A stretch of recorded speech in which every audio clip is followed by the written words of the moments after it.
Konsep dasar diagnostik kesulitan belajar anak. Kesulitan belajar atau gangguan belajar atau biasa yang disebut learning disorder adalah gangguan belajar pada anak yang ditandai dengan adanya kesenjangan yang signifikan antara taraf intelijensi dengan kemampuan akademik yang seharusnya dicapai. Dalam dunia pendidikan, anak-anak ini kemudian digolongkan dalam kelompok anak berkebutuhan khusus atau children with special need. Kesulitan belajar disebut juga dengan learning disability atau learning difficulty, di mana keadaan yang membuat individu merasakan kesulitan dalam melakukan kegiatan pembelajaran. Banyak hal yang membuat seseorang mengalami kesulitan dalam belajar. Kesulitan belajar tidak hanya berhubungan dengan tingkat intelijensi dari individu saja, tetapi juga individu tersebut yang mengalami kesulitan dalam menguasai keterampilan belajar dan menyelesaikan tugas-tugas yang sudah diberikan. Kategori kesulitan belajar. Ada 3 kategori kesulitan belajar. Yang pertama adalah kesulitan dalam berbicara dan berbahasa. Yang dimaksud dengan kesulitan dalam berbicara dan berbahasa di sini adalah kesulitan dalam menghasilkan bunyi-bunyi bahasa yang tepat, berkomunikasi dengan orang lain melalui penggunaan bahasa yang benar, atau memahami apa yang orang lain katakan. Yang kedua adalah permasalahan dalam kemampuan akademik. Mereka yang mengalami gangguan kemampuan akademik akan berbaur bersama teman-teman sekelasnya demi meningkatkan kemampuannya dalam hal membaca, menulis, dan berhitung. Kategori yang ketiga adalah kesulitan lainnya. Kesulitan lainnya yang dimaksud adalah yang mencakup kesulitan dalam mengkoordinasikan gerakan anggota tubuh serta permasalahan belajar yang belum dicakup oleh kedua kategori sebelumnya. Jenis-jenis kesulitan dalam belajar. Ada 3 jenis kesulitan dalam belajar. Yang pertama yaitu kesulitan membaca. Selain kesulitan dalam membaca, juga mengalami kesulitan dalam menyatukan informasi yang ada dan mengolah informasi tersebut. Jenis yang kedua yaitu kesulitan menulis, di mana kesulitan menulis ini yaitu ketidakmampuan anak untuk membuat suatu komposisi tulisan dalam bentuk teks. Dan yang terakhir yaitu kesulitan menghitung. Kesulitan menghitung di sini adalah gangguan perkembangan kemampuan aritmatika atau keterampilan matematika anak. Diagnostik kesulitan belajar. Dalam Kamus Besar Bahasa Indonesia atau KBBI, diagnostik adalah ilmu yang menentukan jenis penyakit berdasarkan gejala yang ada.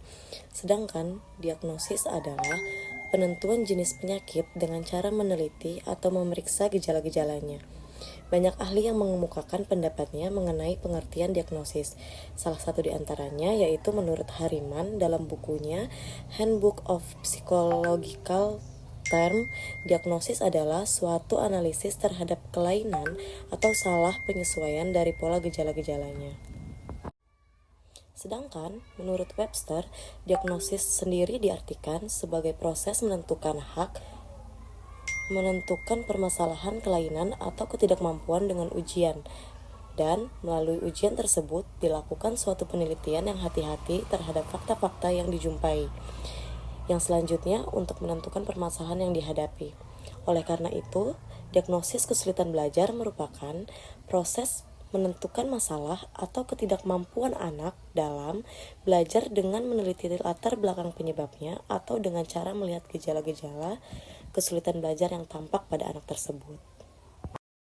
Ada 3 hal diagnosis sebagai berikut. Yang pertama, apakah anak termasuk dalam jenis kesulitan belajar ringan, sedang, maupun berat? Yang kedua, apakah termasuk disleksia, disgrafia, atau diskalkulia, dan sebagainya? Yang ketiga, apa yang menjadi penyebab faktor kesulitan belajar pada anak atau sebagainya? Ada 2 faktor penyebab kesulitan belajar pada anak, yaitu faktor internal dan faktor eksternal.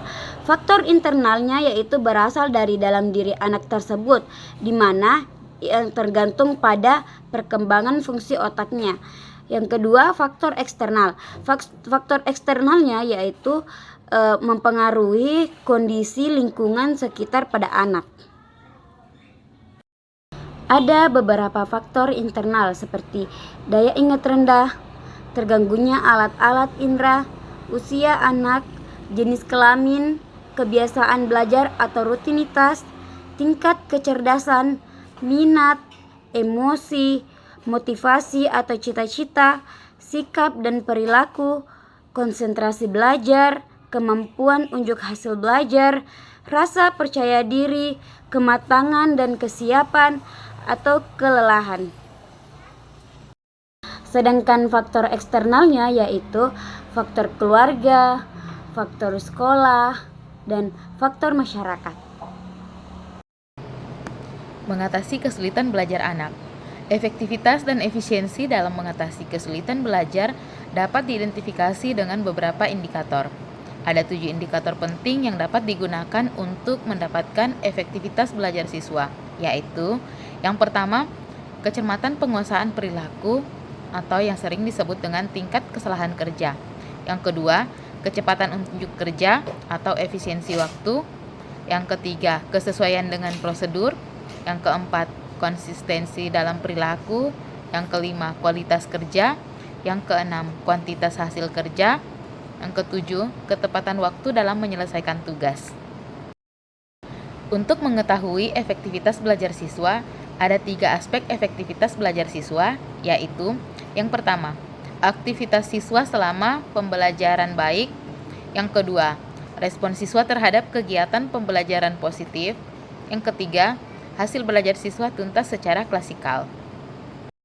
Kesulitan belajar dapat diatasi dengan berbagai cara, seperti meningkatkan fasilitas pembelajaran di sekolah, memberikan dorongan kepada siswa, menunjukkan perhatian dan sikap peduli terhadap pendidikan anak, serta mengidentifikasi penyebab kesulitan belajar siswa.